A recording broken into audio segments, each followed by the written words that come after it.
Hello friends, मेरा नाम है सैंडी और आप देख रहे हैं ज्ञान विज्ञान। दोस्तों, आज के वीडियो में हम डिटेल में जानेंगे कि खाते से गलत पैसा निकल जाने पर यानी अनऑथराइज्ड ट्रांजैक्शन हो जाने पर पैसे वापस कैसे मिलेंगे और इसके नियम क्या हैं। तो दोस्तों, वीडियो को लाइक, शेयर और चैनल को सब्सक्राइब ज़रूर करिएगा क्योंकि मैं ऐसे ही इंफॉर्मेटिव वीडियोज़ लाता रहता हूँ। तो चलिए स्टार्ट करते हैं।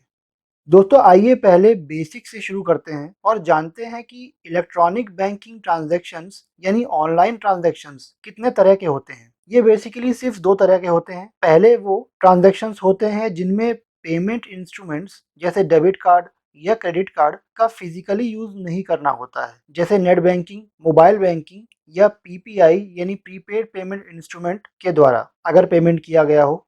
दूसरे वो ट्रांजैक्शंस होते हैं जिनमें पेमेंट इंस्ट्रूमेंट्स जैसे डेबिट कार्ड या क्रेडिट कार्ड का फिजिकली यूज करना होता है, जैसे एटीएम में या पीओएस में। आइए अब जानते हैं कि कब कस्टमर को कुछ देना नहीं होगा, यानी कस्टमर की जीरो लायबिलिटी होगी। अब दोस्तों, जीरो लायबिलिटी का मतलब ये है कि कस्टमर के खाते से पैसा निकल गया लेकिन उसने बैंक से वो पैसा वापस ले लिया, यानी उसका नुकसान कुछ भी नहीं हुआ। तो आइए अब जानते हैं इसके बारे में। अगर अनऑथराइज्ड ट्रांजैक्शन कस्टमर के खाते से बैंक के फ्रॉड की वजह से या बैंक की गलती की वजह से या बैंक की कमी की वजह से हुआ है, तो इस केस में कस्टमर बैंक को चाहे पैसा निकलने की जानकारी दे या ना दे, दोनों ही केसेस में कोई दिक्कत नहीं है। कस्टमर की कोई लायबिलिटी नहीं होगी और बैंक पैसा ऑटोमेटिकली रिवर्स कर देगा कस्टमर के खाते में। अगर अनऑथराइज्ड ट्रांजैक्शन कस्टमर के खाते से ना बैंक की वजह से हुआ है और ना ही कस्टमर की वजह से हुआ है, बल्कि किसी थर्ड पार्टी की वजह से हुआ है जिसमें ना बैंक की कोई कमी थी और ना ही कस्टमर की कोई कमी थी, तो ऐसे केस में कस्टमर ने बैंक से मैसेज मिलने के 3 दिनों के अंदर बैंक को इन्फॉर्म करना होगा। यानी कि जैसे ही कस्टमर को मैसेज मिलेगा उसके खाते से पैसा कट गया है इस बात का, तो उस मैसेज के मिलने के 3 दिनों के अंदर कस्टमर को बैंक को इन्फॉर्म करना होगा कि उसके खाते से पैसा कट गया है और उसको ऐसा मैसेज आया है। इससे कस्टमर की लायबिलिटी जीरो हो जाती है, यानी कस्टमर का कोई नुकसान नहीं होगा, पैसा बैंक रिवर्स करेगी। आइए अब जानते हैं कि कब कस्टमर को कुछ तो पैसा देना होगा, यानी कब कस्टमर की लायबिलिटी लिमिटेड होगी। अब दोस्तों, इसका ये मतलब है कि कस्टमर का कुछ नुकसान तो होगा ही, कुछ लायबिलिटी जो है वो कस्टमर की बनेगी, कुछ पैसा कस्टमर का जो चला गया है उनमें से वापस नहीं आएगा। तो आइए अब उसको भी समझते हैं।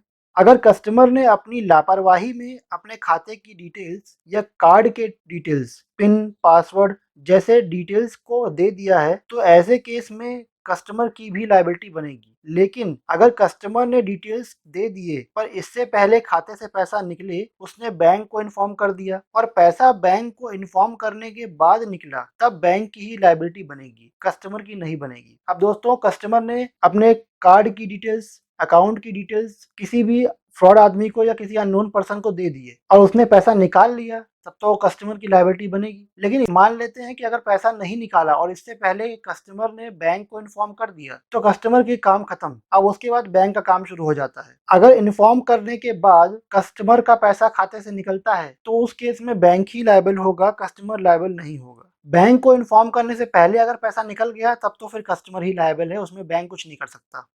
अगर अनऑथराइज्ड ट्रांजैक्शन कस्टमर के खाते से ना बैंक की वजह से हुआ है और ना ही कस्टमर की वजह से हुआ है, बल्कि किसी थर्ड पार्टी की वजह से हुआ है जिसमें ना बैंक की कोई कमी थी और ना ही कस्टमर की थी, तो ऐसे केस में कस्टमर ने बैंक के मैसेज मिलने के 4 दिनों से 7 दिनों के अंदर बैंक को इन्फॉर्म किया, यानी पहले 3 दिनों में इन्फॉर्म नहीं किया, तो कस्टमर की लायबिलिटी बनेगी। अब दोस्तों, जैसा कि पहले पॉइंट्स में डिस्कस किया था कि बैंक से मैसेज मिलने के 3 दिनों के अंदर कस्टमर को बैंक को इन्फॉर्म करना होगा, लेकिन अगर कस्टमर ने 3 दिन में इन्फॉर्म नहीं किया बल्कि 4 से 7 दिन के अंदर इन्फॉर्म किया, तो ऐसे में कस्टमर की लायबिलिटी बनेगी, यानी कस्टमर का खर्चा लगेगा। वो लायबिलिटी क्या है हम अगले पॉइंट में डिस्कस करेंगे।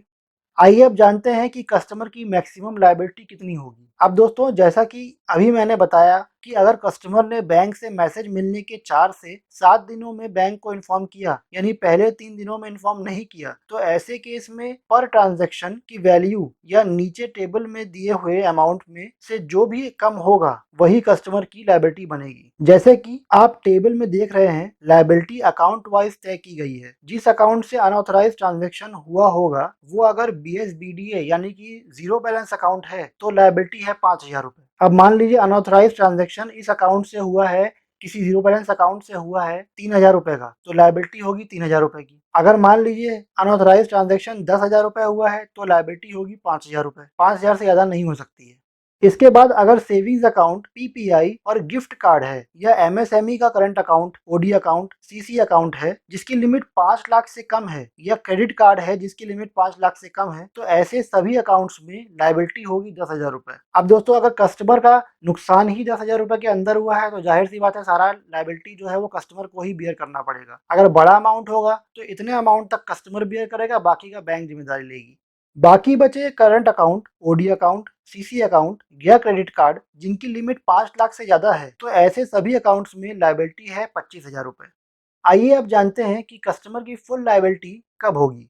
अब दोस्तों जैसा कि अभी मैंने बताया कि अगर कस्टमर ने बैंक से मैसेज मिलने के 4 से 7 दिनों में बैंक को इन्फॉर्म किया, तो ऐसे केस में कस्टमर की कितनी लायबिलिटी बनेगी वो अभी हमने चार्ट में डिस्कस किया। लेकिन अगर कस्टमर ने बैंक से मैसेज मिलने के 7 दिनों के बाद बैंक को इन्फॉर्म किया, तो ऐसे केस में लायबिलिटी पूरी की पूरी कस्टमर की होगी, और कस्टमर की लायबिलिटी बैंक के बोर्ड की पॉलिसी के अकॉर्डिंग तय होगी। यानी बैंक ने अपने बोर्ड में जो भी पॉलिसी तय कर रखी होगी उसके मुताबिक होगी, जो समय समय पर निर्धारित होती है, और ये हर बैंक के लिए अलग होती है। आइए अब जानते हैं बैंक की निर्धारित टाइमलाइन फॉर एक्शन क्या है। अब चाहे कस्टमर की लायबिलिटी जीरो हो या कस्टमर की लायबिलिटी लिमिटेड, जब बैंक का कस्टमर बैंक को इन्फॉर्म करेगा अनऑथराइज्ड ट्रांजैक्शन के बारे में, तो उसके 10 दिनों के अंदर बैंक कस्टमर के खाते में पैसा रिवर्स कर देगा, यानी कि पैसा डाल देगा। अब बैंक अगर चाहे तो जहां कस्टमर की लायबिलिटी होगी वहां बैंक चाहे तो उसे माफ भी कर सकता है, यानी कि अगर कस्टमर की गलती है तो अगर बैंक चाहे तो वो उसे माफ कर सकता है। नियम ये भी है कि बैंक को कस्टमर की कंप्लेंट को 90 दिनों में निपटाना है, जिसमें कस्टमर की लायबिलिटी जीरो हो या लिमिटेड, ये दोनों ही तय करनी होगी बैंक को कि कस्टमर की लायबिलिटी जीरो है या लिमिटेड। और ये तय करने के बाद कस्टमर को पैसा देना है या नहीं देना है ये स्पष्ट करना है। अगर बैंक कस्टमर की कंप्लेंट 90 दिनों में सॉल्व नहीं भी कर सके तो भी पेमेंट उन्हें पहले ही करना है 90 दिनों के अंदर ही। कंप्लेन आप भले ही बाद तक फॉरवर्ड ले जाएं, 90 दिनों के बाद तक फॉरवर्ड ले जाएं, लेकिन उनको पेमेंट जो है वो 90 दिनों के अंदर ही करना है। अब इसमें अगर क्रेडिट कार्ड इन्वॉल्व है, यानी कि जो अनऑथराइज्ड ट्रांजैक्शन हुआ है वो क्रेडिट कार्ड की डिटेल के थ्रू हुआ है, तो ऐसे में कस्टमर पर जाहिर सी बात है क्रेडिट कार्ड का एक्स्ट्रा इंटरेस्ट का भार आएगा, क्योंकि पैसा अगर क्रेडिट कार्ड से निकल गया है तो जो ब्याज है वो तो बैंक लगाएगा। तो ऐसे केस में ये कहा गया है कि उसमें ब्याज नहीं लगेगा, यानी कि क्रेडिट कार्ड के अमाउंट पे जो एक्स्ट्रा ब्याज लगने वाला होगा उस अमाउंट पे वो बैंक नहीं लगाएगा, अगर कस्टमर ने टाइमली इन्फॉर्म कर दिया तो।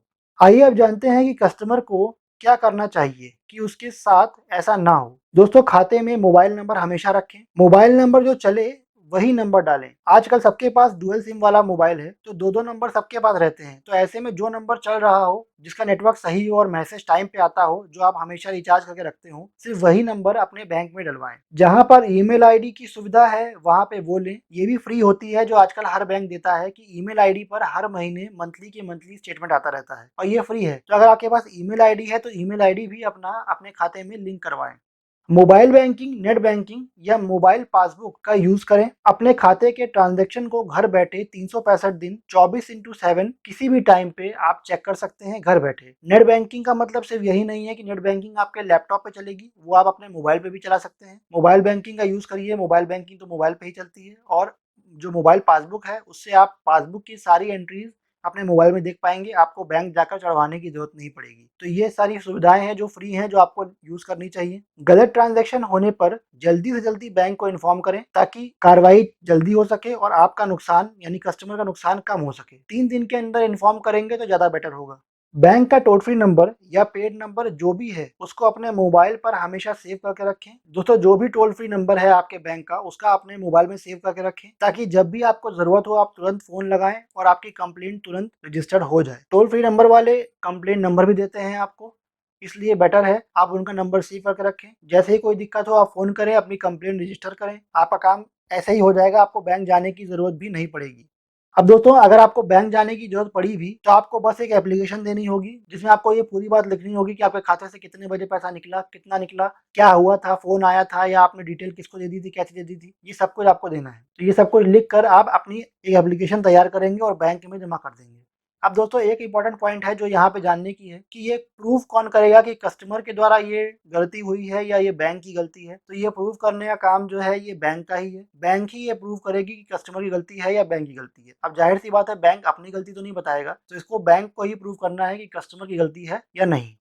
तो दोस्तों आज के लिए बस इतना ही। आज के वीडियो में आपने जाना कि अनऑथराइज्ड ट्रांजैक्शन खाते में ऑनलाइन हो जाए तो उसके लिए पैसा कैसे मिलेगा या उसके नियम क्या हैं। उम्मीद करता हूं कि आपको आज का मेरा ये वीडियो अच्छे समझ में आ गया होगा। अगर आपका इससे संबंधित कोई भी सवाल है तो मुझसे कमेंट करके पूछें, मैं जवाब जरूर दूंगा। और सब्सक्राइब करें मेरे चैनल ज्ञान विज्ञान को, साथ ही नोटिफिकेशन बेल आइकन को जरूर दबाइएगा और ऑल पर क्लिक कीजिएगा, क्योंकि मैं ऐसे ही इन्फॉर्मेटिव वीडियोज लाया करता हूँ। Thanks for watching.